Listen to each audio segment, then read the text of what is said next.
Again, we'll resume from where we left off last time. Gauri Chachi was reading chapter 17, Liberation from Mysteries. And let's hear from you now. Yes, thank you, Trishta. So maybe I'm thinking I'll just do a quick recap.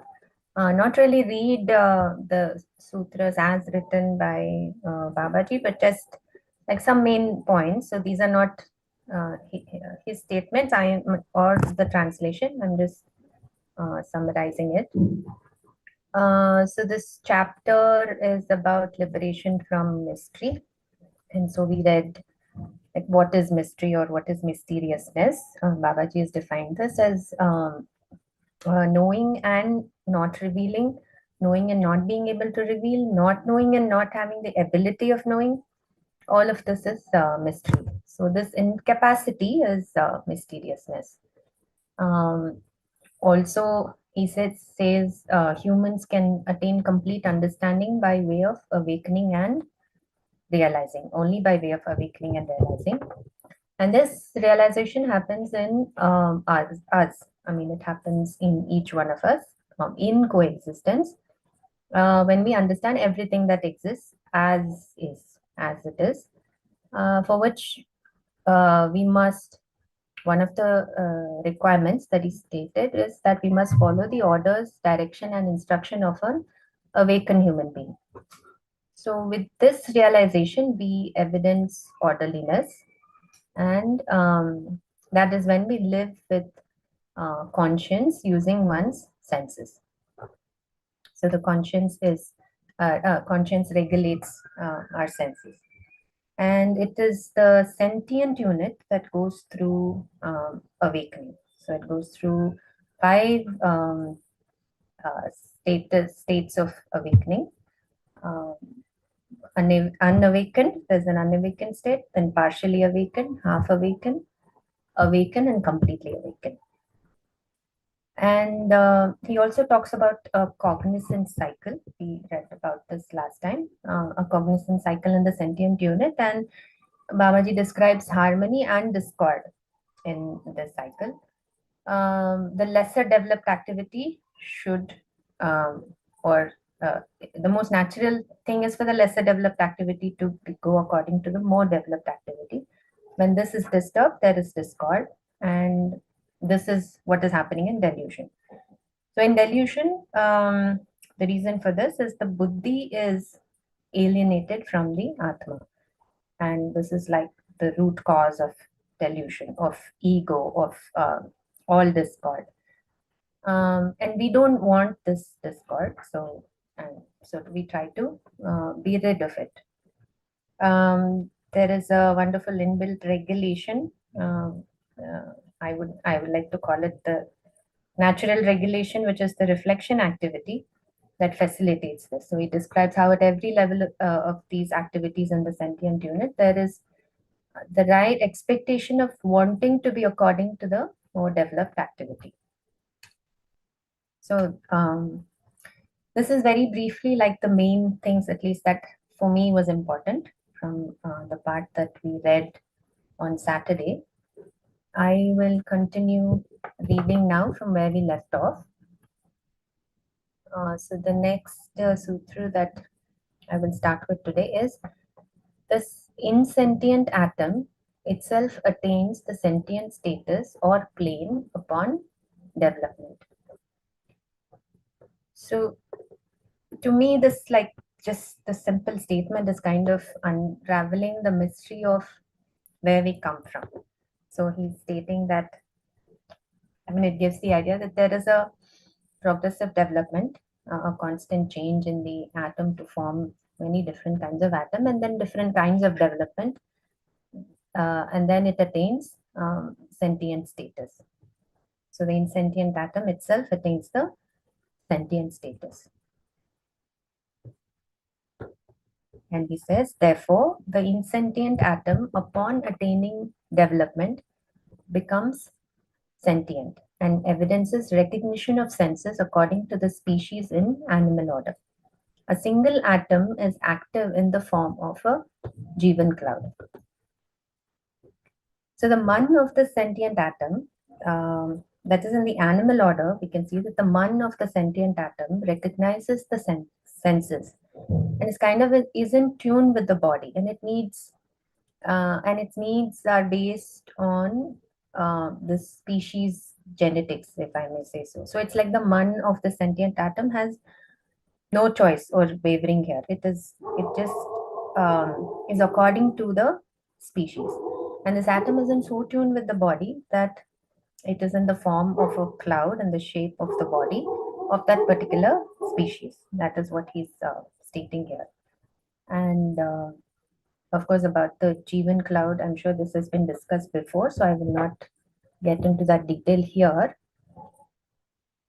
I'll read the next sutra. In the animal order, man functions according to species conformance, keeping the body alive with the hope of living. Thus, it is referred to as unawakened. The intellectual aspect is undeveloped in the animal order. In that status, man is regulated by the body, while vritti and chitta remain neglected. So, this is the first state of the 5 states that he mentioned before, that the sentient atom goes through. The first state is in the animal order. The atom is sentient, but it is unawakened. It only wants to survive and exhibits this continuously. It hopes to live, and so everything that it would do would be to keep the physical body alive, or rather, just to ensure the survival of the physical body. In a sense, it also means that this is all that is possible, just like wanting to survive, if only the man is operating without any influence of the vritti or the chitta. That is, there's no desire other than the hope in the man of surviving. So everything that an animal does, behaves, all its various wondrous survival techniques that we see, all variations of adaptation, all of it is due to wanting to keep the body safe. I just want to add that it would be interesting here also to think about animals that are domesticated, that live with or are in constant contact with humans. It would seem that in many cases, their behavior is not just restricted to or conforming to the species, and it may be going against their instinct. And to us, it may seem more human like, but I think finally the important point is to keep in focus here is the fact that all behavior here at this stage is still driven by the man. Let's read ahead about the other states. Babaji goes on to write that in the knowledge order, buddhi is apparent in 3 statuses. First one, partially developed or partially awakened. The desire-based tendency of thought and hope in Jivan is referred to as partially awakened. In this status, man and vritti are driven by chitta. The second one is half developed or half awakened. The resolve devoid of enlightenment of Atma, conceptual understanding, base tendency of desire, thought, and hope is referred to as half awakened. In this status, man, vritti, and chitta are driven by buddhi. The third is developed or awakened, on the way up to completely awakened. The tendency of desire, thought, and hope based on resolve with enlightenment of Atma is referred to as awakened. In this status, man, vritti, chitta, and buddhi are regulated and disciplined by Atma. So here, he's moved on to describing the knowledge order, where we go through 3 states of being and living. So Babaji writes in the knowledge order, the buddhi is apparent in 3 states. While he describes or mentions all the activity, there is also a focus on the state of the buddhi in all these 3 states. First state in the knowledge order says where it is regulated or controlled or driven by the chitta. So the first one where he's saying partially developed, he's saying is driven by the chitta, our desire. So in this state, the buddhi is quiet, it's not apparent. Now, by being driven by our desires, it can mean a lot of fluctuations, and I can see this state can have a lot of confusion, can have a lot of discord, but there would be very real but fleeting happiness. One would have feelings of accomplishment, which can be misinterpreted as satisfaction of doing things, achieving things. But all this is very much anchored in the need to satisfy the senses, stay within our comfort zones, both physical and mental, all very much based on assumptions about our four propensities, which is food, sleep, fear, and coitus. So this is the first state in the knowledge order. The next state he's saying is half awakened, is driven or regulated by buddhi, but with the conceptual understanding, but devoid of atmabodh. Buddhi does not have the enlightenment of atma. This would mean that our beliefs or desires that we had formed in submission of the senses or propensities have started to undergo some changes that the buddhi approves of, as they are more in line with the needs of the sentience, rather more in favor of our conscience than our likes and dislikes, or just not just for our well-being or for our profit. And this with practice of the orders, directions, and instructions of an awakened human being, or at least of one who is ahead of us in the awakening progression, I think this would be the stage where we are trying to modify or bring about change in ourselves. So this is the half awakened state where it is regulated by buddhi. And the final state, he said, is driven or regulated by the buddhi that has the enlightenment of the atma. When the rest of the activities now are completely aligned, or I should not say, are aligned to this enlightened buddhi. This would be the state where, previously also he describes harmony among the activities of the sentient unit without any discord, no stress and feeling of restfulness, as we read on Saturday, as he has mentioned in a few, in some of the sutras before that we read. So these are the different stages of evolution of our consciousness. I will read the next one where he writes, in the union of only vritti and man, only sleep or dream activity takes place in human jivan. Dreams are imaginations that do not become evident in work and behavior. So here Babaji is clarifying two other states, sleep and dream. I believe he's clarifying this here, as these states have been described in traditional thought systems also, such as Vedanta, where I think they have different meanings.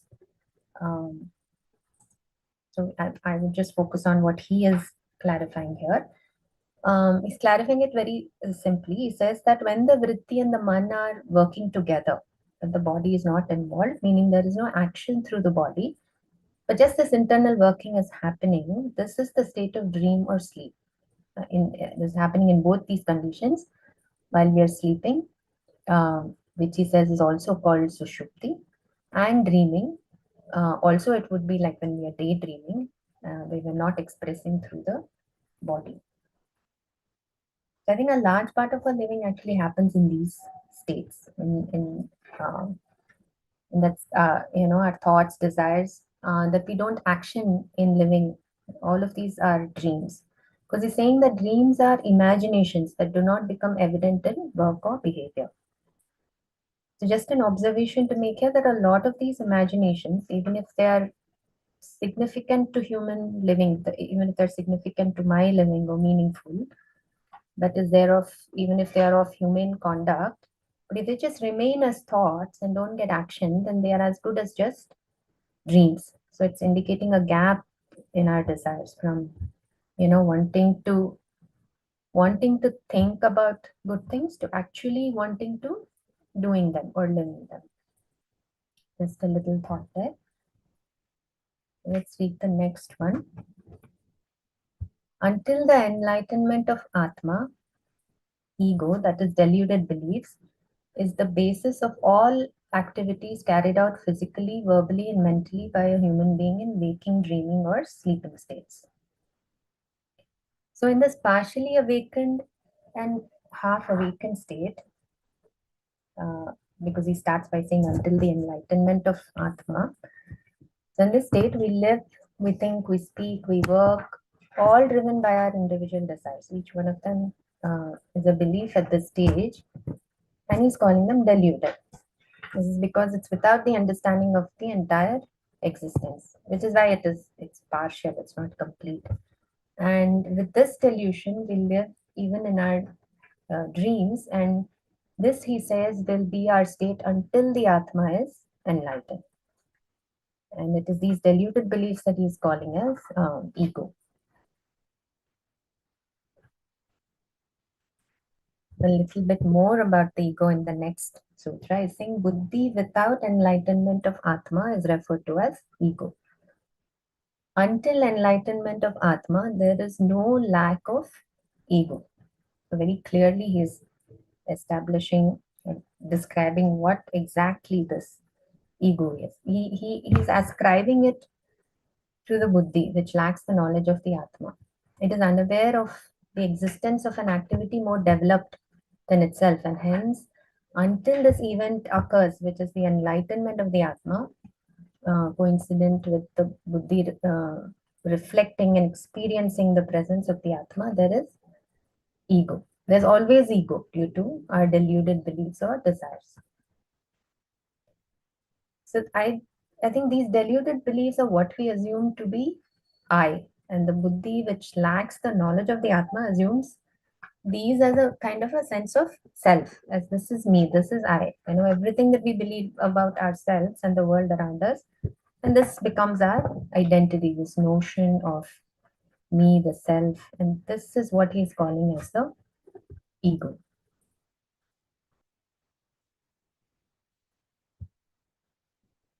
And then he describes, he writes, this ego itself is referred to as conceit in chitta, stubbornness in vritti, and attachment and agitation in man. So wonderfully described. Renu Didi is saying, is it possible to elaborate this point with an example, please? The previous one about the ego? Particular one, Gauriya. This connection between conceit, stubbornness, and attachment and agitation. This one, yeah. Yeah, so the same ego, he's saying, so this very ego, these deluded beliefs are in itself conceit. So we usually call someone conceited when we think they won't give in to others, or rather, if I'm conceited, I will not give in to others easily, or I will not believe in others' beliefs. I don't have space for others' beliefs. We usually think of such people as being very proud, a lot of pride, and hold on to their beliefs. So this is who I am. This is how I am. And this is exactly how the world is, and which is why I am the way I am, and I am right. So you're holding on to all of your desires and this whole sense of self that you've made. And there are a whole lot of assumptions here. So these beliefs are our understanding, our views. And so, of course, we developed we form a million different ways to justify it, with logic. We have a lot, we could have very good, very strong logic to support our beliefs, and we are fixated with this logic, which is why he's calling this as stubbornness in the vritti. Because we are able to easily explain why we want to do the things that we do, or the way we live, or the way we think. We have an explanation for everything, and we stick to it. Like I refuse to budge. So this is stubbornness in the vritti, and it's the same ego that is, it is showing up as this conceit in the chitta, as the stubbornness in the vritti, and the same thing gets reflected in our behavior and work as being attached to our way of thinking, of doing. And if this is disturbed, then we get very agitated. I mean, if we have to change the way that we think or do something, then it leads to agitation, disturbances. Um, and also we can see this as asakti, like we are, attached to our own beliefs, attached to our own thoughts, attached to our tastes, even everything that we experience through the senses. So it's really a wonderful way that he's described the workings of our mind, and it's like so precisely. It's like you can see yourselves.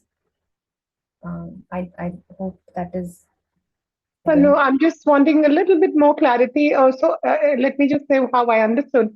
Yes. So, if I have to look at I'm agitated, or or there is attachment to something, then can I draw this conclusion? Oh, that's because there is some form of stubbornness in my thought process, and that's because I am not enlightened, or I'm partially awakened, or and therefore to work all along in psychology and all, the way to work is you take ownership of your stubbornness and then you face it, and you do those kind of things. But here it goes back to the very basics, that the only way out is to work on enlightenment. Yeah. Am I Here, drawing the right conclusion? Is that what you were trying to say?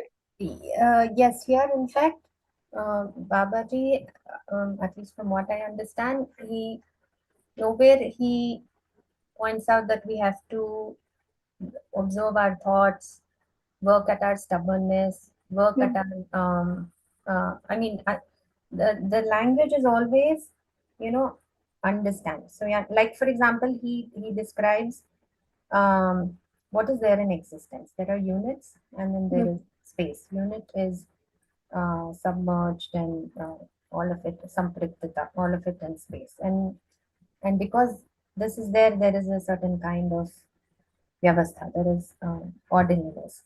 Yeah. So he is giving us information about how existence is, how every unit is. Every unit is made up of form, quality, intrinsic nature.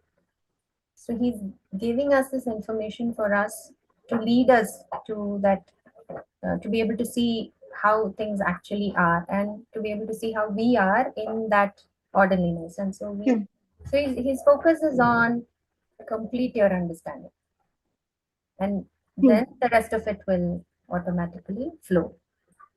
So if the buddhi is lacking this understanding, and hence the chitta has incomplete or diluted beliefs, and all of that that we read just before now. So the focus is on completing that understanding so that the rest of it will uh, Okay. naturally flow.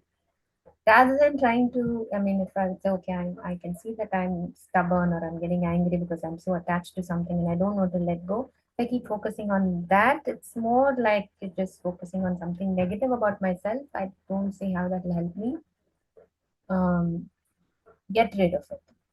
So, Mhm. did I go somewhere else with this, or was that what you were asking? No. No, I got it, at least what I was looking for. So thank you. Okay. I just had another thought. Maybe I Sure, could share now or later towards the end when we're sure, done. sure. Even now is fine. So one thing I was thinking of, because he's saying that this agitation is like a trickle down effect of our ego, that is our deluded beliefs in the buddhi. What I was thinking was maybe then that our agitation, say, we hear the way someone talks and it agitates us. Like, I don't like how they are speaking. I don't like the tone of their voice or something in their mannerism. They're like irritations. Irritates us, yeah, agitates us in some way or the other. And so, why does that, if I hold on to that agitation, it seems like it's because I'm mistaking myself. I mean, the only reason I will be unable to get over that agitation is because I have a preference for a certain tone of voice, for a certain manner of speaking, and that is not what I'm encountering, and that is agitating me. And so I have the option to maybe further explore why I like that tone of voice or not. And I have that option to pursue that line of thought. Maybe there's good reason. Maybe I have associated that tone of voice with a certain attitude in the other person, and I dislike that attitude. But why do I dislike that attitude also is something I can explore further. Because objectively speaking, I mean, objectively being what actual knowledge is, if you have the full picture, is that this is also a human being, and that means it's a jivan running a body, and this jivan also has the same aim of achieving resolution, prosperity, fearlessness, and coexistence, and they're in that progression. And so maybe they have some shortcomings in their understanding and therefore their behavior right now, that maybe is an expression of their lack of capability of living with harmony, like that which would be desirable to me. But if I see that full picture, I wouldn't get agitated by it so much as wanting to compliment them. They're falling short in their ability. Say, so maybe it was from some bad behavior that tone was arising. If they're falling short in their ability, and if I have the biggest picture, then I will be able to compliment them rather than getting irritated or agitated.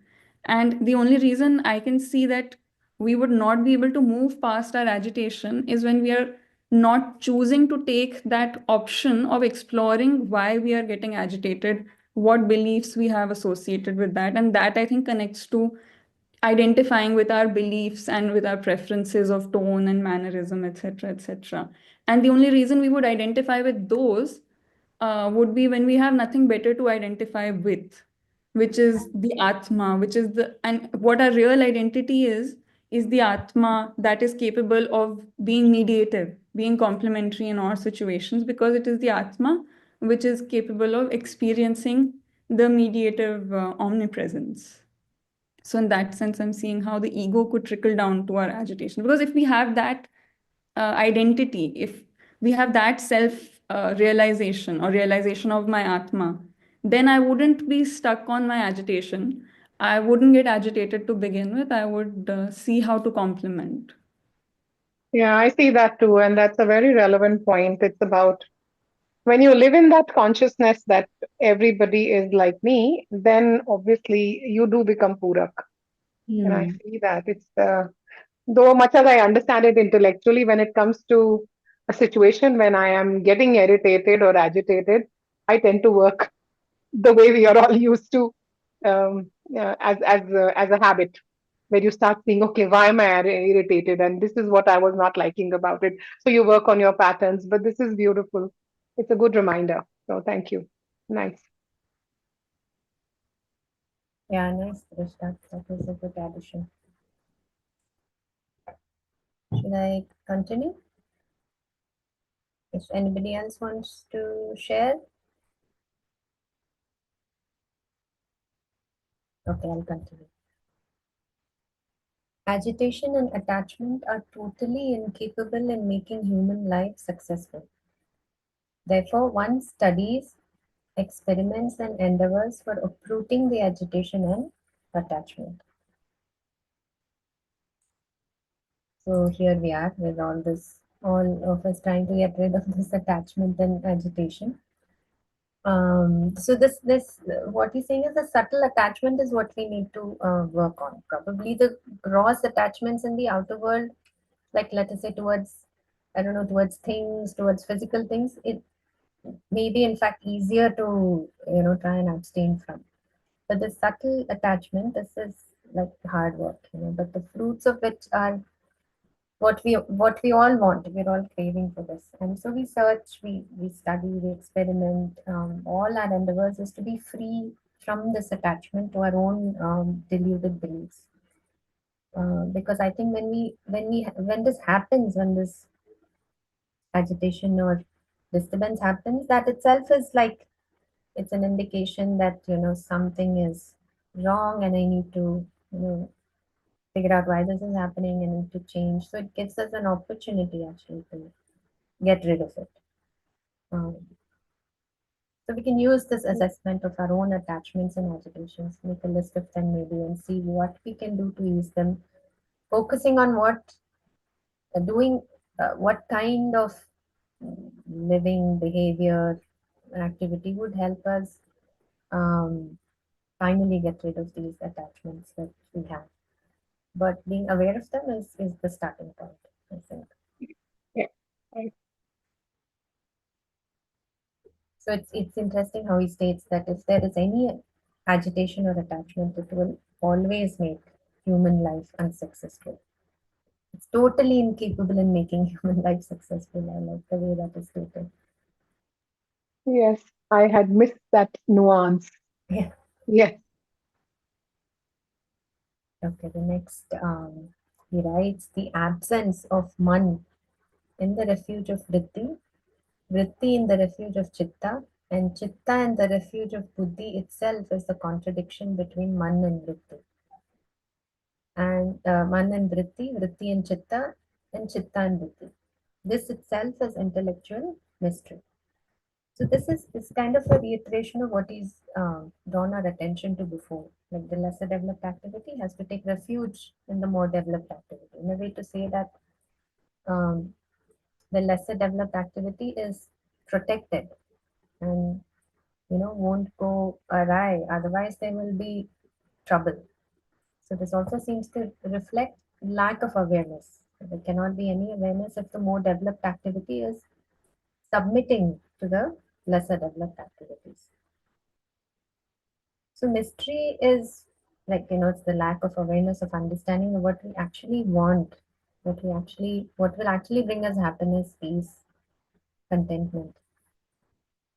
So what is happening is my mind is trying to find refuge in the senses. I mean, correctly, like in delusion, what happens is instead of the man being in refuge of the vritti, man is trying to find refuge in the senses. It's feeling um, safe in what it knows, kind of.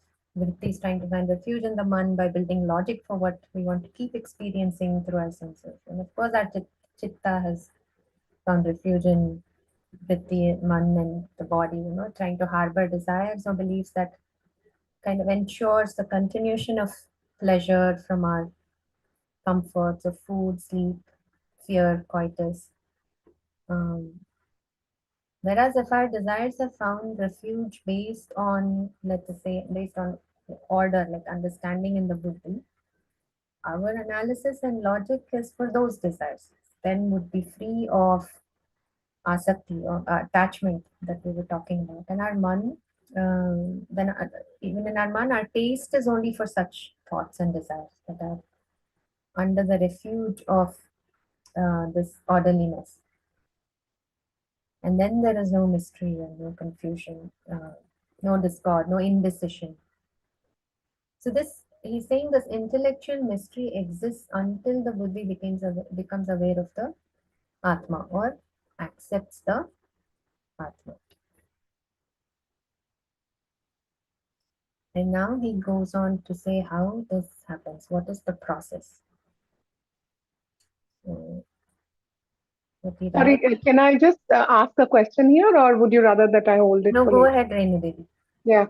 So the point that you were highlighting before this one, that Yeah. until there is the realization, there is mystery. So I thought even if you reach the stage of buddhi, would it still be mystery?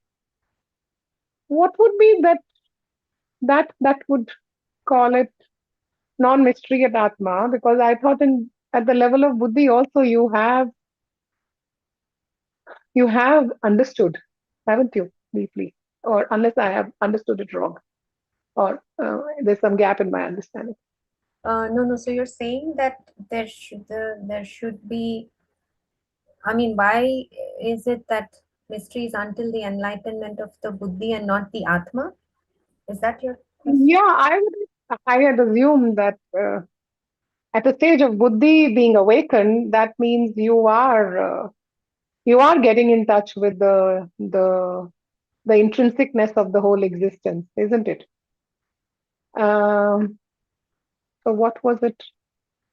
No, so here Uh, specifically, the term that he has used hmm, is this itself is intellectual mystery. So in Hindi it reads Bodhik Rahasya.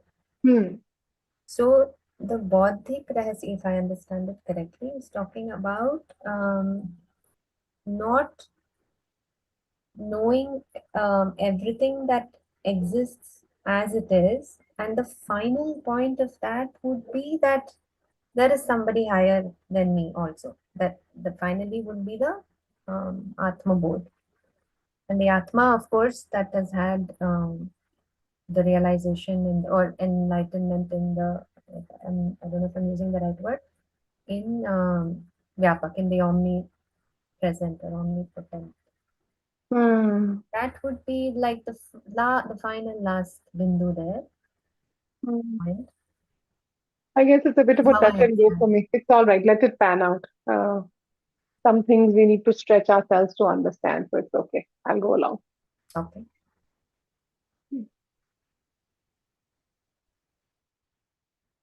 Okay, I am reading ahead where he starts talking about the process. So he's saying there is a definite process for ending the aforementioned contradiction and eliminating the intellectual mystery or ego. Only through practicing and behaving according to this process can the intellectual mystery be eliminated. Such a process is of two kinds. One, exploration, and the second one, two, is following emulation study. So here is saying what is the way to resolve this mystery, this lack of understanding, to be rid of this ego. He puts forth two paths. One is the path of exploration, and the other is the path of following, emulating, and studying. So let us read ahead where he further clarifies on this. And the operating word here, I think, is practicing and behaving according to the process. So I just like this is where we could focus on. So the first one is written one, exploration. This is an inventive realization which the seeker studies comprehensively. The comprehensive study means to study starting from the initial state of activity or the extreme state of decline till the highest development and awakening. So what he's saying is this: in this path, the seeker applies himself to the study of the entirety from the smallest possible particle. Like what would it be like to know like the smallest of the smallest particle or activity, and to see if there is something more subtle than that. Um, all the way to the atom, which is like the smallest unit that is in the order, and all the way to the most developed state that one could achieve in existence. So he goes on to describe this path of exploration or discovery, and this is the path that he took, that he experienced. This is a long paragraph. We can even break it up later. The seeker becomes clear from the study that the extreme decline could be an atom or even subtler. So when he's saying the seeker becomes clear from the study, he's talking about the first one that he described, exploration. The seeker becomes clear from the study that the extreme decline could be an atom or even subtler. However subtle this result may be, it is ultimately an activity only. Now it also becomes clear to the seeker that all the activities are encompassed and filled in the great void. Now this great void is space or the omnipresent reality.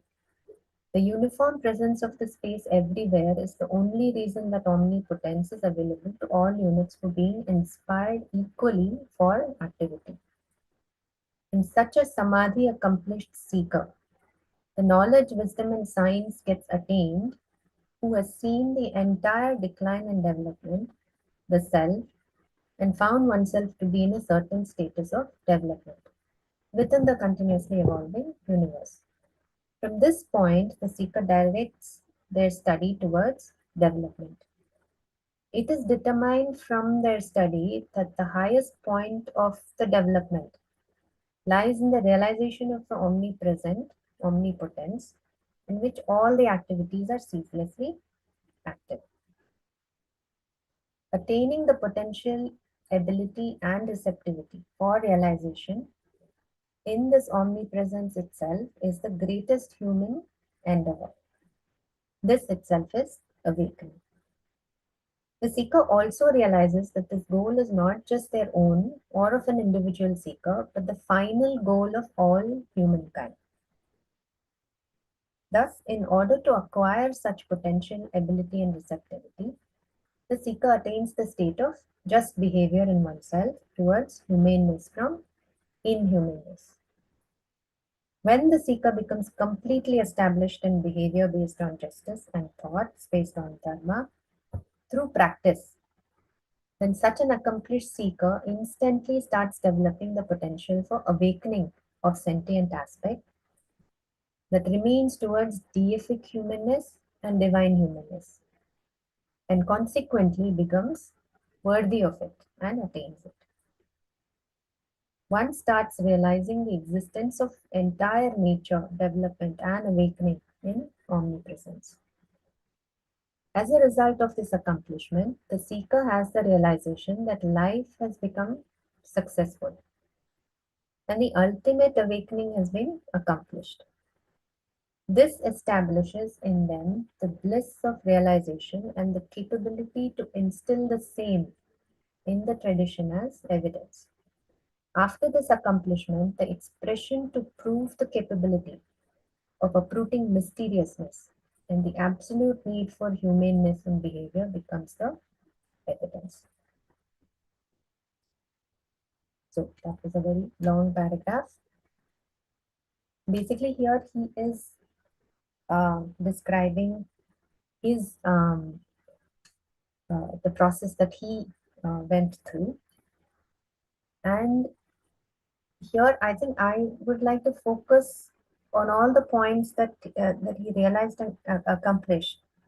That would become our goals. Basically, what is it that we get out of this? So here he's saying the highest point of development is the realization of the omnipresent, omnipotence, in which all activities are ceaselessly active. So this too is our goal. And this goal is not just my own, but of every human. Thanks, Krishna, for highlighting that. That helps. And then he's also saying that to acquire the potential, ability, and receptivity for realization. I mean, although I'm just repeating this, although here he's describing his process, I'm pulling out these points to say that this is also what we want, or is our goal, or what we should be focusing on. So to acquire the potential, ability, and receptivity for realization and to evidence it, and to experience the bliss of this realization, two things that he is drawing an attention to is just behavior and thoughts based on dharma. These are of great importance. So one is practicing it, and one attains a state in it, and then one becomes completely established in it. So this, I think, is what he's drawing our attention to in this process that he's describing of what he went through.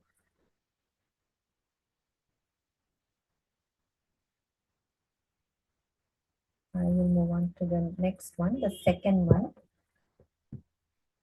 So here he writes, 2, following emulation and study. Its detailed analysis is done at relevant places in the prior chapters, whose program and summary is as mentioned below. It is actualized by way of awakened tradition. Following or emulating the just behavior, being and abiding in resolved thoughts, that is dharma-based thoughts. So the perseverance and dedication in the above two programs leads to the authority for realization of verity. As a result, buddhi becomes inundated. So this essentially is saying what happen in a awakened tradition, but of course this applies to us in our current situations. The seeker follows and emulates just behavior that he or she can witness in people who are more developed, जो हमसे आगे है, हमसे श्रेष्ठ है. The seeker also has access to the ways of living and thinking, with all the analysis and logic to support that kind of thinking, not just not just to see people living in a certain way, but to also understand why. And this is in line with what is expected of humane behavior, humane family, humane society. And a person, seeker has, a seeker has access to such things, is able to observe this, is able to understand this, and also abides by it, accepts it, and practices it. And he states that with perseverance and dedication to practicing such behavior and such thoughts, only after this we attain the authority for realization. And resulting in buddhi being inundated, we have read this before, that what happens where he described what is happening in awakening, where finally the senses are regulated by the conscience. So that this is where he's saying buddhi being inundated.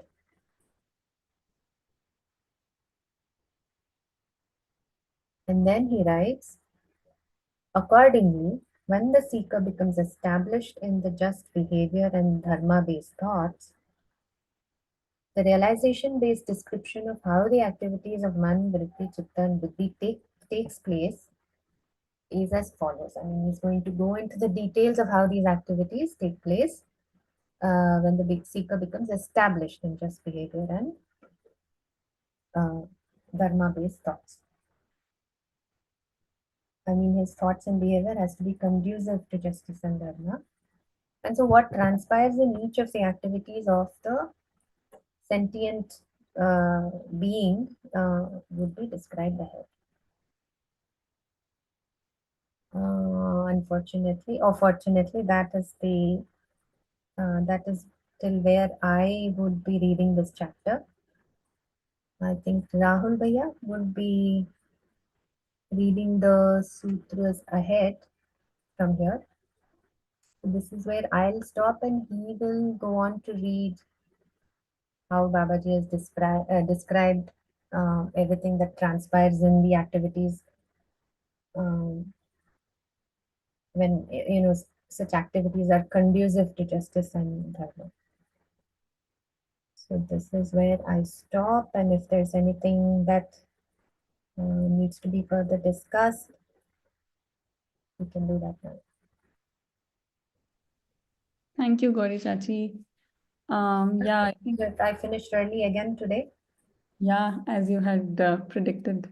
Yes. But that gives us lots of time to, discuss anything that might have popped into our heads while listening and thinking about this. So, yeah, everyone can feel like absolutely free and not shy away from asking or thinking aloud or anything like that. We have lots of time. So, Renu auntie or Shilpa auntie, anything, or anyone actually, and just anyone, if you have anything to say or think aloud or share, ask. ये तो मुंह पे tape लग गई है, क्या बोले अभी, मतलब there's nothing to say.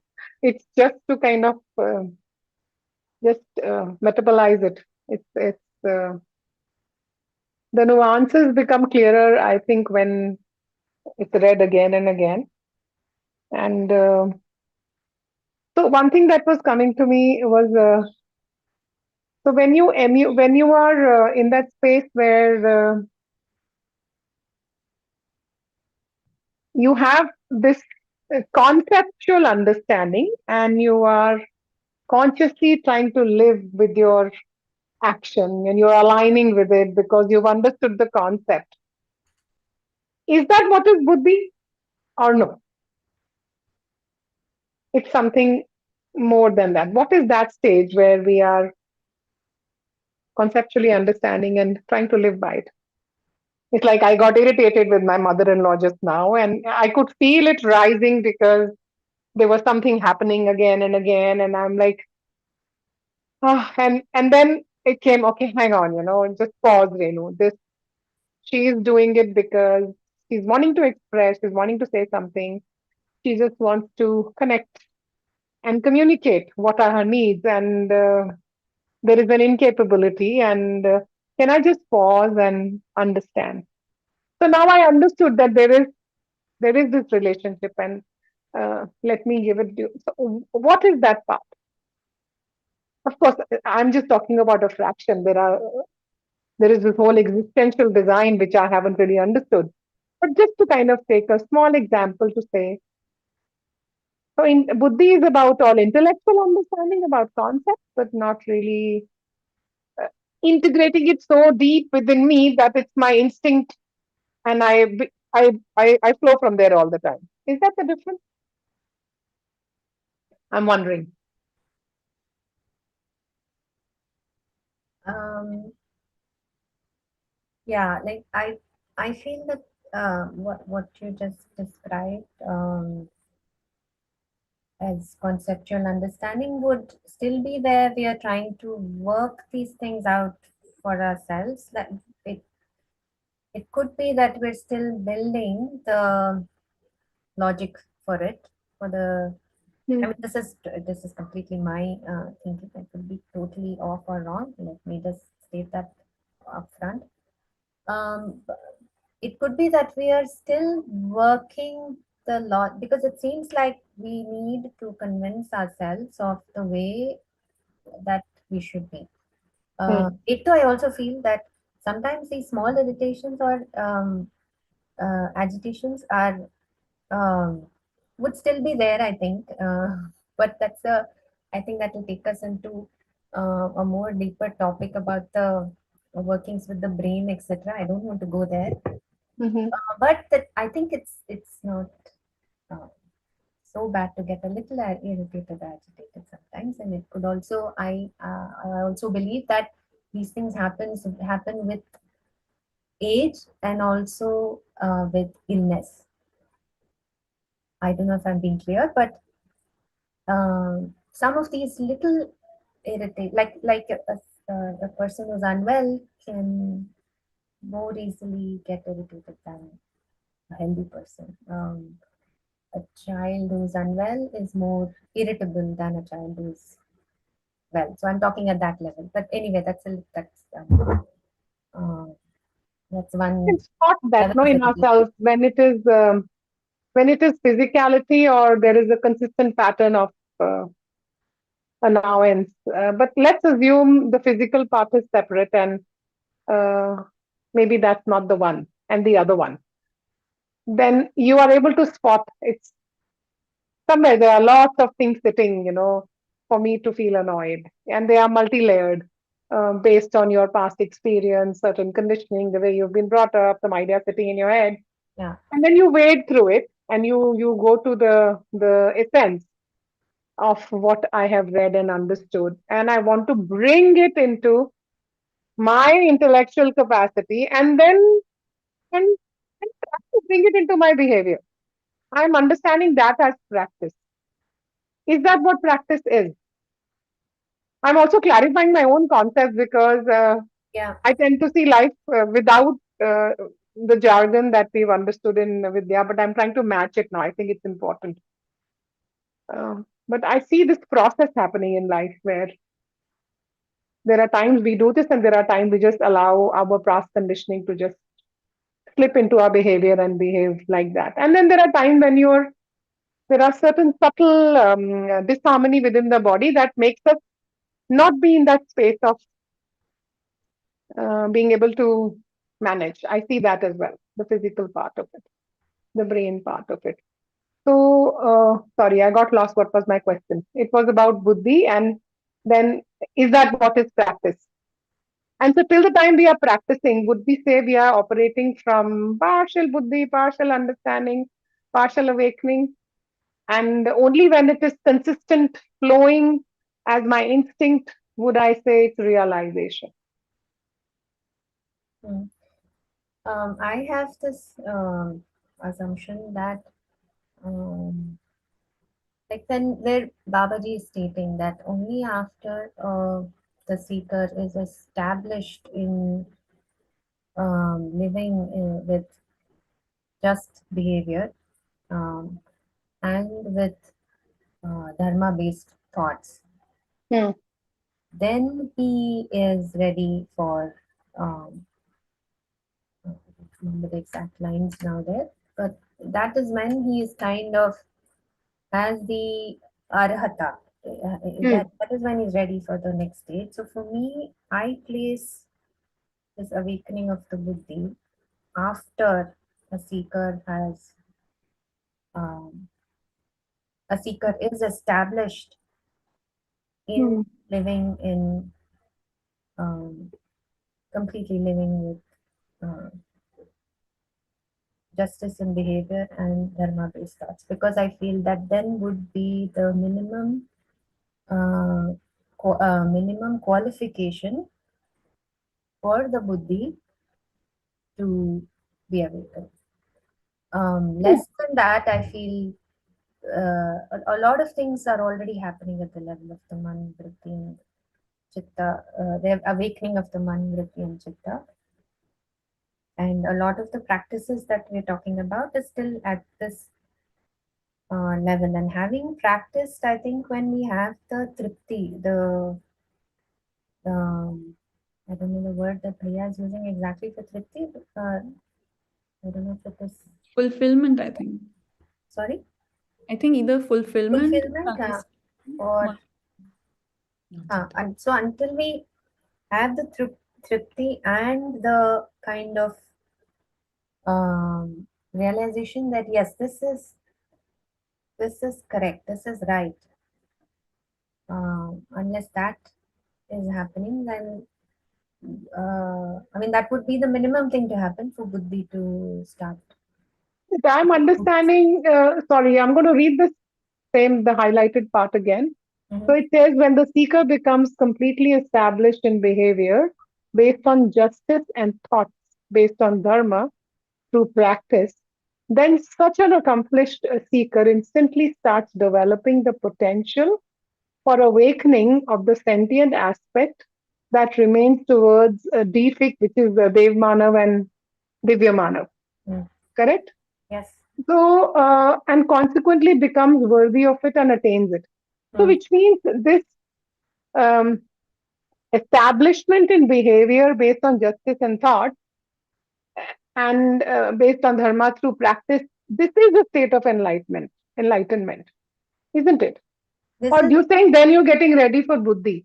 Here I thought he's saying then you're getting ready for being a Dev Manam and Divya Manam. So, yes, that is exactly what he's saying here. But this is also the process that uh, this is the first process. If you see hmm, above, this is, yes, yes.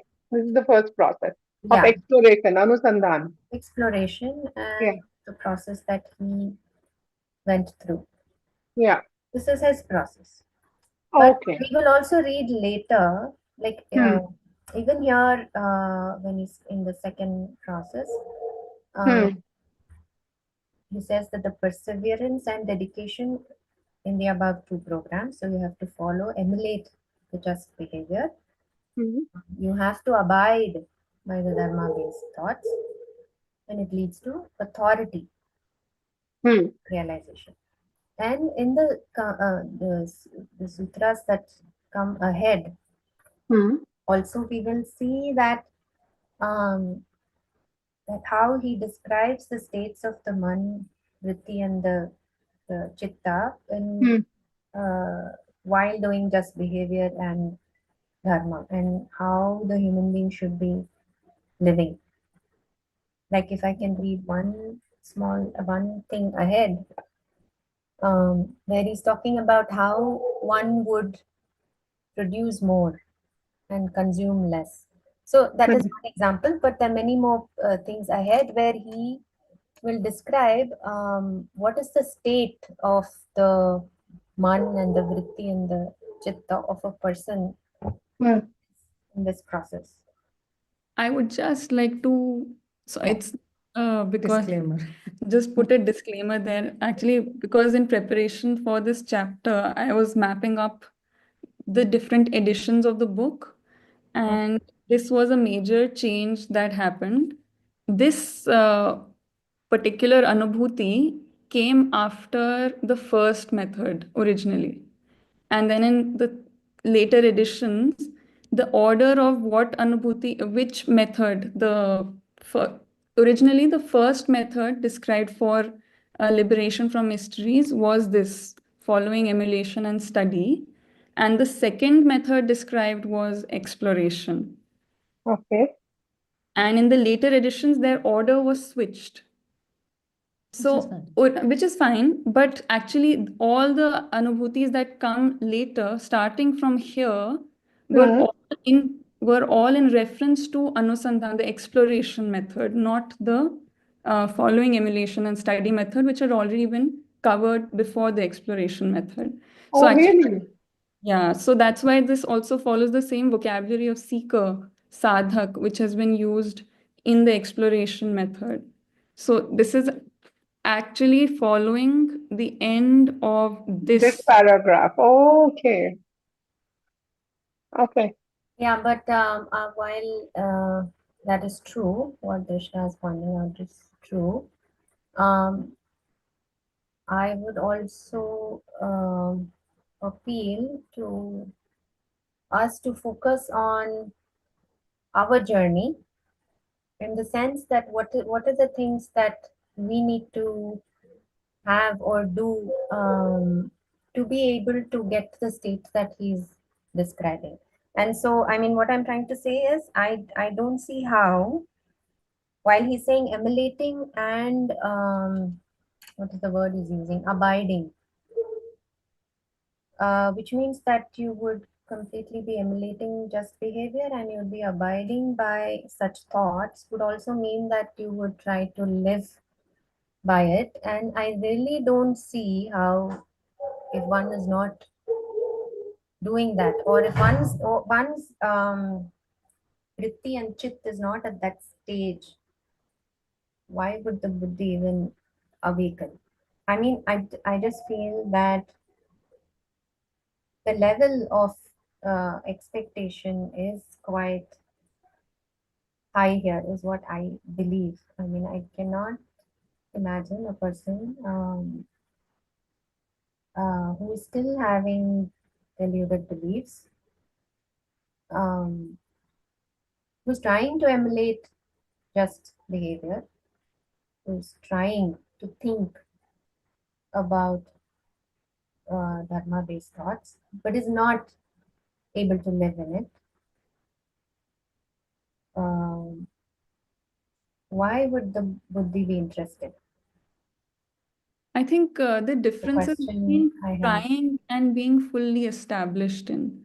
Like, I think because it's just a slight difference that for how I understand it is even our deluded beliefs get cleaned up while we're trying to live in a just manner, right? Sure, yeah, yeah, yeah. Like Renu auntie was giving that example.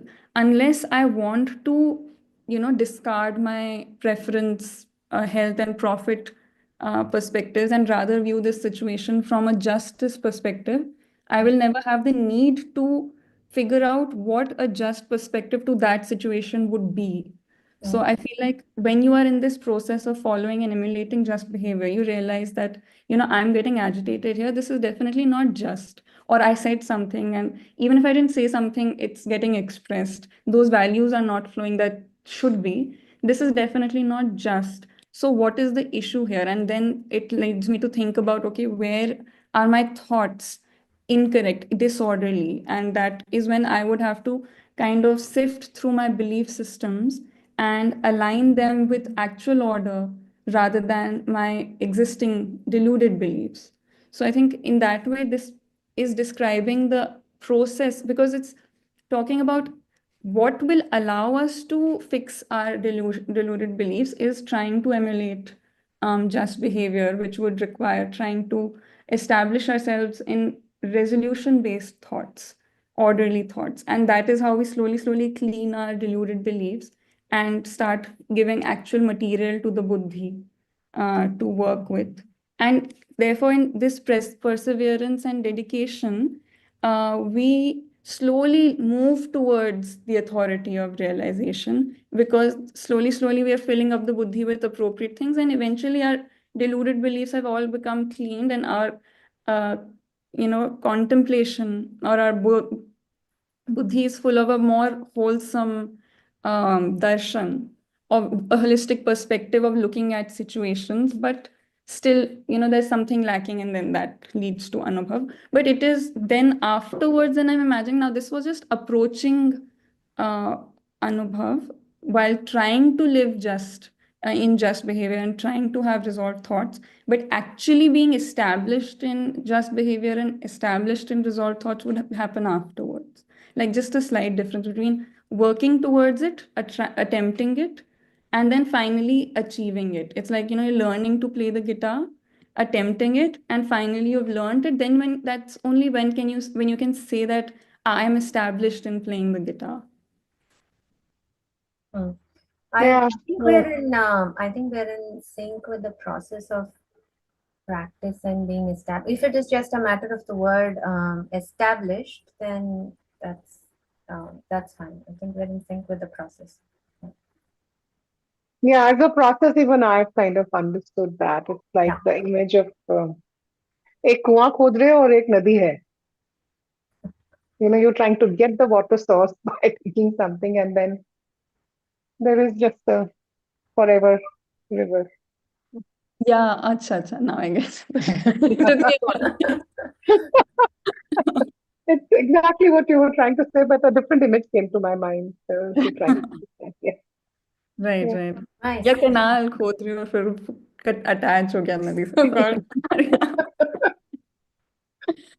हाँ, something like that. True. But yeah, I think anyone else also, if they would like to share how, on Renu Auntie's question, how they approach this situation or how they interpret what's happening inside of us. That would be nice. It would have been nice to have some men on board and gotten their perspective. So I feel they tend to give a different dimension, different perspective, not dimension. Yeah. Is, Oh, you're muted. Gauri Chachi.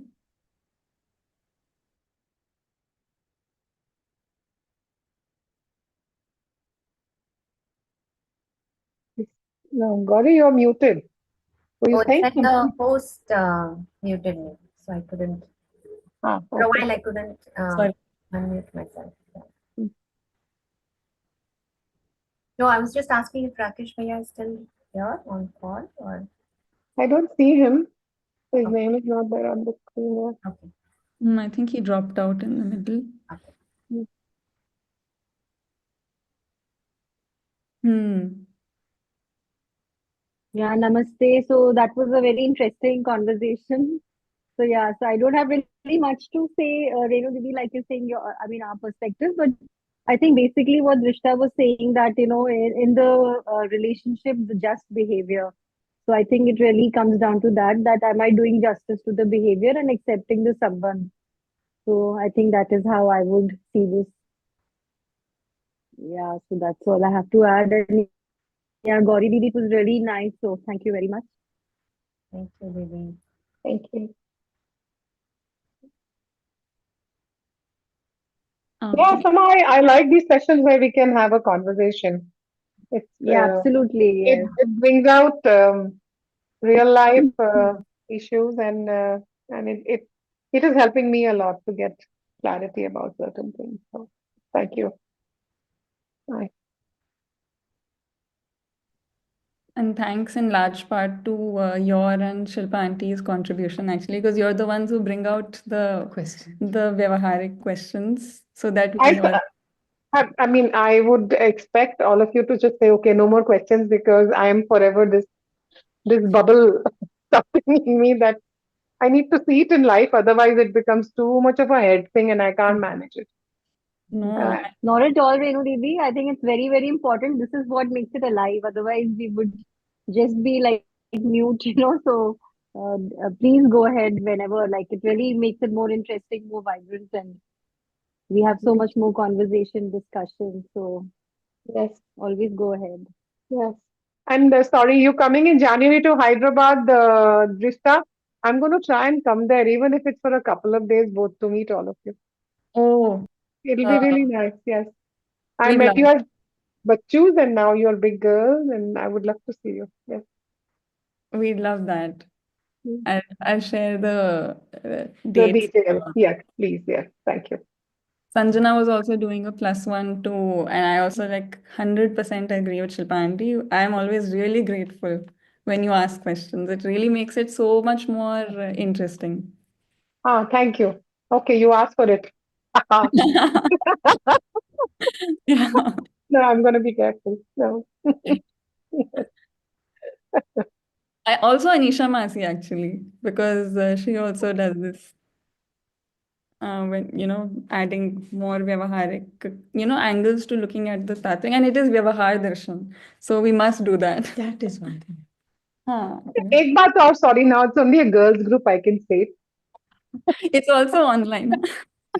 Yeah, but My God. Archana knows how to And edit. it's getting recorded. Exactly. Oh, Live God. stream. Okay, never mind. Let me just say it. I'm feeling a little sheepish, but and as I watch all of you share your understanding, also there is this desire coming up for me also to want to do that. But I'm so petrified because I haven't understood the word and their meaning and how. So I get a little scared, but maybe I feel all of you will be forgiving to just encourage me. So once I'd like to do that, whichever book is coming up next, maybe I have to prepare much in advance. So आप मुझे बता दीजिएगा, and then or is there a minimum qualification that is required? That No, nothing like that. मतलब हम No, बोलेंगे nothing. तो आप हमको करने देंगे, ऐसा है क्या? और आप मतलब नहीं, और आप इस आपके क्वेश्चन जब आप फ्रेम करते हो उसी से पता लगता है कि ऐसा कुछ नहीं है कि आपकी पकड़ कम है, आपकी शब्द पे पकड़ नहीं है। बिल्कुल भी ऐसा नहीं है। I think you do a wonderful job okay, and you done. I bring in want to do your it. व्यवहारिक Yeah, I look forward to it actually. Yeah, because I feel I've always shied away thinking that I'm not, but I'm noticing as we speak, as we explain, there is clarity within oneself, and I want to get to that place. So, for my own selfish reasons, I would like to do that. But I'd like to know much in advance so I can really contemplate and come up with authentic uh, observation about it instead of just intellectual. Yeah, yeah. I'm not so good at it. Yeah. Thank you. I have one connection that always helped me understand or contextualize every point and every chapter, and that was ki what is the role of this chapter in this book? मतलब why are we talking about Rahasya Mukti in Manav Vyavahar Darshan? Right? So, Hmm. so when you realize that it's in Manav Vyavahar Darshan, it is in humane behavior, the book on that, then I could, it just reinforces that connection that without liberation from mystery, this is what is being said, that without liberation from mystery, you cannot do and have any just behavior Hmm. or dharmpurn vichar. And I mean, no dharmpurn vichar, so therefore, in the end, there will be no just behavior. So live with your agitation and attachment. If you want to stay with your rahasya, then you'll have to live with that attachment and agitation. And then there is no freedom from unhappiness. And, like, I'm hearing echoes from today's article. yeah, we were just reading an article about this, very well written, by the way. Can you And, share it? yeah, of course. I'll Yeah. share it On with the group, yeah. Yeah. Yeah. So there, I mean, there is that. It was quoted in that article, and we do hear it very often that ignorance is bliss. Hmm. And we see it in ourselves also, na, ki, you're just kind of ignoring the fact that is, right in front of you because you're more comfortable in your comfort zone. Hmm. Comfort zone bhi suna hai, ignorance is bliss bhi suna hua hai Hmm. na? And so, but still we avoid facing the facts, and then you finally go for therapy and some, or you go for some kind of intervention that will help you to face it. see where you are. So Rahasya Mukti that way helps me to become more um, not focused but oriented I think towards. that's a very interesting point. Yeah, I mean, it's good to keep asking that question. I am kind of taking it away with me. It's quite interesting. And I also wanted to ask a personal question from all of you. So, when a friend comes to you, your children come to you with certain challenges, and you are talking to them, you're listening to them, do you instinctively take them to the higher concepts here? I found myself, while I'm able to understand these concepts, but let's say my son is having some challenges and he's talking to me, I tend to resort to the psychology way. Okay, what are the patterns and what am I perceiving, and look at my thought process. Then somewhere we'll trickle in this higher concept where you say, oh, actually we need to see the whole existential design.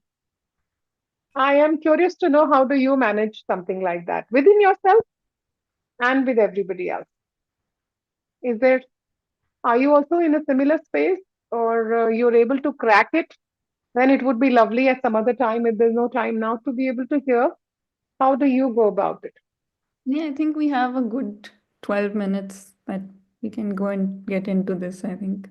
Let's start with the Gauri Chachi only. Oh, What do you sorry. I was just a little bit distracted just then. I think what Didi, what you were asking was, do you mention these what we have heard or learned or Yeah. from Or the we do other people when we're talking to them?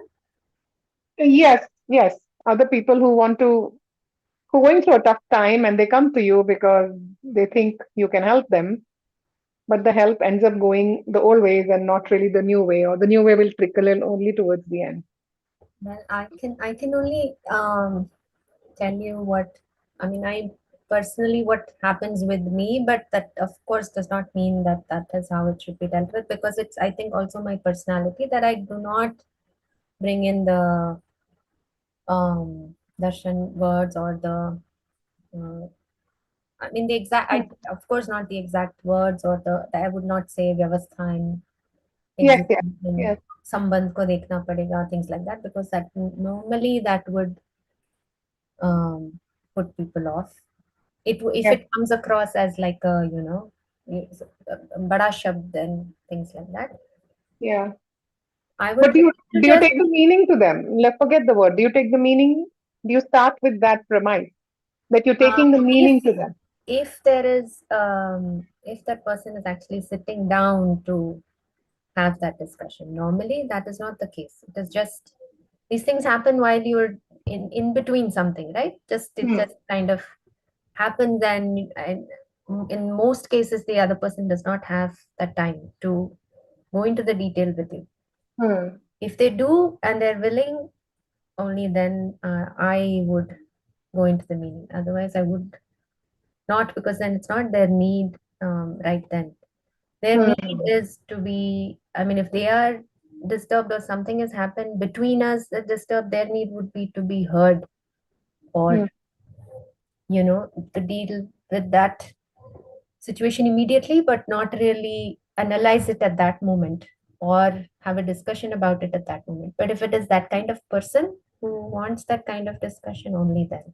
Otherwise, I would not. I would, in fact, shy away from it. Hmm. No, so That let's being assume me, that it's just he is in that personal. space. Let's assume that the person is in that space of seeking a solution.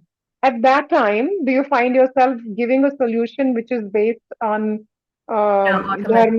dharma and swabhav and dharma, or Auto, you resort to how we crack the patterns, we say this is our conditioning, we go into our conditioned mind and the usual way of working on it, or you're able to bring it by practice into into your kind of sharing with that person who's feeling the challenge, because that is the fundamental premise, isn't it? I don't. I'm not sure actually. If I cannot remember if I Hmm. in the depth of the darshan into it, or just deal with the thing immediately. I cannot remember. Hmm. Yeah, if anybody has been able to crack it, I would love to know, because I'm finding myself, oh, there, I'm doing the old method only. And, it's not cutting it. Am I really misguiding? or could something deeper have come, especially when I know the person is ready for it. But that part is so much more practice that it comes naturally than this new part. I would love to know if somebody has done it, and if I can also do something like that. It will be lovely. Yeah. So, two ways that I have addressed such things. One is when I don't know the answer and I only know the darshan part. Then I see myself tending to spout the bookish words and stuff like that. So then I know कि मुझे तो पता नहीं है, बस I just know this theoretically, and I haven't lived it, or I've lived it and I haven't paid attention. But the other one is where I have worked on something and I know the steps, the minimum to the maximum, Mm. and I have gone through it with consciously. Then I can guide the person to the next step. Hmm. Just the next step. I can't think of an example right now, but Fair enough. Yeah. मैं बोलती हूँ, तुमको ध्यान देना पड़ेगा, तुमको जिम्मेदारी लेनी पड़ेगी, है ना? So things like that. I mean, until you, मतलब, because one, we've learned the theory of it. Of course, we know the words, we've learned the theory, but we've also lived it, है ना? And while living it, also we've seen those small challenges, all those blips and those downs and those ups. We've seen all of those. While living, we were looking at all that, and then we achieved something also, whether it's partial or complete doesn't matter, but you see a qualitative change in yourself. Hmm. Know that you went through these, you jumped through these hoops to get to that, and you can guide the other person कि हाँ, ये next step तुम्हारा ये है. Hmm. So these two things, and if I can't do that, if I can't see that sequence on my own, then definitely I don't know the answer only. So then I can only say कि देखो, I'm sharing this, but I really don't know the answer. Hmm. Yeah. Okay, it would be nice next time when we meet some other time where I would love to share an incident and get an insight, whether whether one was looking at it, because even I'm not very clear, and I just get an intuitive sense now. I'm focusing on what is wrong, and therefore let me analyze the wrong, and therefore I'll get to the right. That's what the common popular psychology or the way of doing things have been so far. But from darshan, I'm understanding that you focus on the right and you bring in the right, the unwanted or the unresolved will drop off on its own. That's the difference I'm noticing in two approaches. But I notice that I tend to kind of go there rather than do this as an instinct. I'd like to add to that Yeah. because of whatever we have lived also, and then Babaji also, the way he's written the book, whatever is right is also is written there, Hmm. but what Samiksha is also given, na? Whatever the critique of what is there, what is Hmm. happening, the delusion, the futility of the deluded man, vritti, chit, Hmm. all the ramifications in between, that is also told. Hmm. So I feel that if I want to, if I am aspiring for Chintan, and Hmm. Chit, then I have to somehow um, I have to see the futility of work of my, what was it called, stubbornness and my Hmm. agitation, and Agitation. I Yeah. have to dislike that agitation, because at Hmm. the moment that agitation and attachment and all is a very nice feeling. Somehow we are attached to that attachment. That's why it's called attachment. Hmm. Hmm. तो हाँ, वो हमको अच्छी लग रही है ना, तो वो हमको अच्छी नहीं लगनी चाहिए. We should not like that agitation and that attachment. Then only we'll start searching for an alternative. Hmm. I think this is what is my present state of thought. Yeah. So what I'm saying is that सही भी पता होना चाहिए, गलत वाला का भी ध्यान होना चाहिए. कमी Hmm. कमी, हाँ, yes, not Hmm. गलत, right? It's an incompleteness, Yeah. correct. Hmm. Yeah. Well put. Thank you. So this was an interesting question. So I feel like if, Anisha Masi, Shilpa Aunty, Sanjana, if any of you also have something to share on this, would be really interesting. And we have time actually. It may seem short, we usually extend थोड़ा 5 minute 10 minute चलता है अगर कुछ because this is useful. So I'd like to say that maybe I'm the wrong person because I've really not read the darshan much. Like my thing is very very initial and incomplete. But I can't help always thinking of some basic sutra of Babaji because in these kind of situations, it's basically the relationship problem, right? So I can't help thinking like गलती है तो समझ है तो गलती नहीं and जो जिसके पास है वो बांटता है and वो परेशान कर नहीं रहा वो हो रहा है.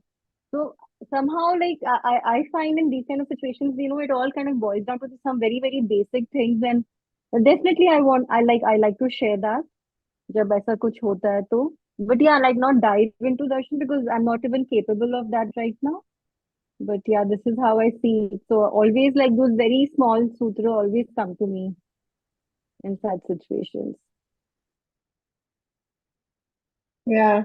I'm also noticing that one of the things that doesn't come up, or maybe it comes up, I'm not aware, uh, is that unless there is an intention to want to work on yourself, and there is this faculty of being an observer, um, one doesn't really get much further.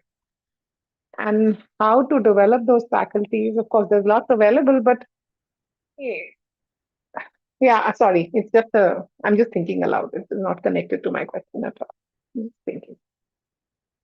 Yeah, I Yeah, think the that, desire to acknowledge has to be there. Now, I mean, you have to acknowledge it to address it. So definitely that's step one, and that will come from within, like within us or within the other person.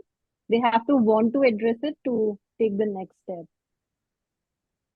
yeah, our goal would have to be to live up to justice actually. Yeah, yeah, Nice. yeah. Thank you. Thank you. Okay. Anisha Masi, Sanjana, anything you'd like to share?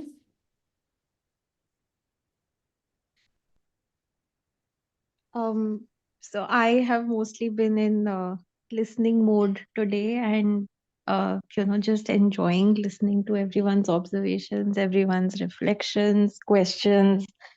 Um, so just really enjoyed all of that. So thanks everyone, especially, Renu auntie for keeping this alive with her questions and bringing so much liveliness into this conversation. Thank you. Okay, then I think maybe Anisha Masi is unable to join. Oh no, she's here. Hmm. So, first and foremost, yeah, Renu, it's really good that you bring in all these questions, very important. In fact ये सुनते सुनते मुझे लग रहा है कि हम सिर्फ जैसे अभी 6 महिलाएं रह गई हैं. Maybe one could start a talk group I had the somewhere. same thought. Yeah, yeah. But We could, because we can't do this every Tuesday and Saturday and hog up Rakesh Bhaiya's reading sessions. I'm sure वो recording सुनेंगे अभी तो कहेंगे कि यार ये महिलाओं ने तो पूरा हाईजैक कर लिया मेरा मानव व्यवहार दर्शन by being way too व्यवहारिक. No, no, I don't Anyway, think. I don't think so. yeah, Yeah. no, I'm just joking. I'm just joking. I'm sure, everybody's going to enjoy this conversation. So Ren Didi, my thoughts on what you asked. So अब इतना समय हो गया है मेरे को भी दर्शन के साथ में. So I think I've had a very interesting journey with this. When one got the darshan, like a very excited newbie, I was giving ज्ञान to everybody and पूरे दर्शन के उसमें. तो तब मैं बच्चों के साथ भी काम करती थी. तो I would tell the kids also and adults also, obviously family, friends, whoever, in the darshan ki bhasha. And frankly speaking, at that time I thought I'm being so smart and they are not getting it. And but eventually I realized that I am being foolish, because a very important part in giving any kind of advice, or even yeah, any kind of advice salah to anybody, is to be able to evaluate कि दूसरा कहाँ खड़ा है. and in your excitement you miss one misses that. I definitely did. So of course for the longest time I stopped giving any kind of advice, holding back. And I think Hmm. now when I give advice or a suggestion, then it actually I'm evaluating सामने वाला and seeing कि वो कहाँ खड़ा है and वो कितना सुनने के लिए अभी तैयार है. Hmm. Because if he or she is not ready to, he or she is still stuck in that place of listening to only everyday psychology. Yeah, even I think there's a message. God is saying something. Sorry. Hmm. Whatever. Like some people just need like relief wala message. Message bol rahi hu.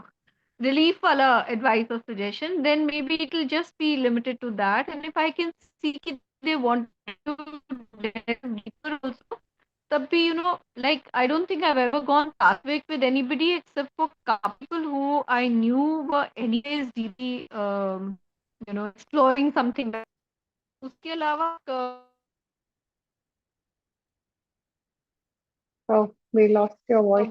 still stick to the व्यवहारिक part of the बहुत कम हो गया है अब वो it's more like evaluate the person and then try and share things in a way, yeah, in a very brief way. That is how I approach it now. Right. I think Yeah. mine is similar to Masi's exactly. Yeah, I was just going to say, Dishta, you should also share because all of us did. You were facilitating. You should also share. Yeah. I think I can just say basically what you have said, that I've also come to realize that it's like really important if I have to be, if I'm ever in a position where someone is expecting um, guidance or advice from me, first I have to check whether that is actually the case, or if they just need a listening ear, which is often the case, even when people say that they want advice, which takes a bit of took me a lot of practice to realize that there's that distinction. But yeah, but if someone is asking for the advice, I feel I can only do it if I am in the position to be able to evaluate why they are invested in that situation, what in their general life their concerns and values have been, and then I'm able to connect to them in their language. And of course anything I say will come from my composite understanding of JV and of course whatever popular psychology or philosophy Hmm. that we read. But I think the light is of darshan, of nyay and dharm. If not satya, I can't say that is there at all. But yeah, it relies on my being able to connect to where that person is in their worldview. I first need to decipher what their values are. I literally write it down sometimes and make a puzzle to connect. Okay, these are the points that they like to think about in general, and therefore this is what is hurting them over here. And so, how can I bridge that to what is actually required in that situation according to my perspective? That sort of thing. Interesting. I'm remembering what Baba used to say कि छोटों को आदेश, बड़ों की सेवा और हम उम्र वालों को सुझाव, वो भी केवल मांगने पर. Oh wow, this is very useful. Yes, yes. I have kind of, it's been a tough lesson to learn, like you were describing. It is, and Anisha was describing. It has taken a long time to stay away from that feeling, especially when your children come to you, and you see them going through certain process, and you want to jump in and protect them and do so many things, but then just to watch and to be able to let that process unfold within them and see, wait for that. Are they asking for that sujhav or not? And then I bring it in instead of jumping into give. So yeah. That's very useful. You should write it down. I have not come across this. No, right. So now, yeah, I think काफी बार इसके बारे में तो जिक्र होता है. Anyway, lovely, good, interesting session. Thank you Yes. for Gauri Chachi. participating. Yeah. Gauri Yeah, has dropped out. She wanted to put Devika to sleep, I think. Yeah. yeah. Yeah. So yeah, it's been really nice. I think I really enjoyed this personally. Yeah. And Yeah. big thank you Great, to great one-on-one. uh, Gauri Chachi Everyone. and Renu auntie and actually everyone, because Everyone. without Yes. everyone's participation, it wouldn't have been this great. Yes. Yes. All right. Good night. Thank you. Night. Okay, Bye. thank you. Good Thank night. you. Thank you. Bye.